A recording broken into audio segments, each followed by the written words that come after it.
ಇತ್ತೀಚಿನ ಕೆಲ ಬೆಳವಣಿಗೆಗಳನ್ನು ಗಮನಿಸ್ತಾ ಹೋದ್ರೆ ಪ್ರಮುಖವಾಗಿ ಕರ್ನಾಟಕ ಸರ್ಕಾರ ಏನಿದೆ, ಕೇರಳ ಸರ್ಕಾರದ ಕೈಗೊಂಬೆ ಆಗ್ತಿದ್ಯಾ ಅನ್ನುವಂತಹ ಪ್ರಶ್ನೆಗಳು ಕಾಡ್ತಾ ಇದೆ. ಇದೇ ವಿಚಾರಕ್ಕೆ ಸಂಬಂಧಪಟ್ಟಂತೆ ಸಾಕಷ್ಟು ಅನುಮಾನಗಳು, ಚರ್ಚೆಗಳು ಕೂಡ ಈಗ ಆಗ್ತಾ ಇದೆ.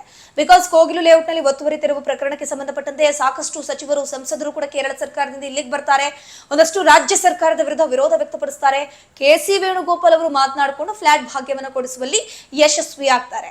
ಸೊ ಆದ್ರೂ ಕೂಡ ನಮ್ಮ ಸರ್ಕಾರದಕ್ಕೆ ಈ ಒಂದು ಕೇರಳ ಸರ್ಕಾರ ಬಂದು ಇನ್ವಾಲ್ವ್ ಆಗುವಷ್ಟು ಫ್ರೀಡಮ್ ಅನ್ನು ನಮ್ಮ ರಾಜ್ಯ ಸರ್ಕಾರ, ಕಾಂಗ್ರೆಸ್ ಸರ್ಕಾರ, ಕೇರಳ ಸರ್ಕಾರ ಕೊಟ್ಟಿದೆ.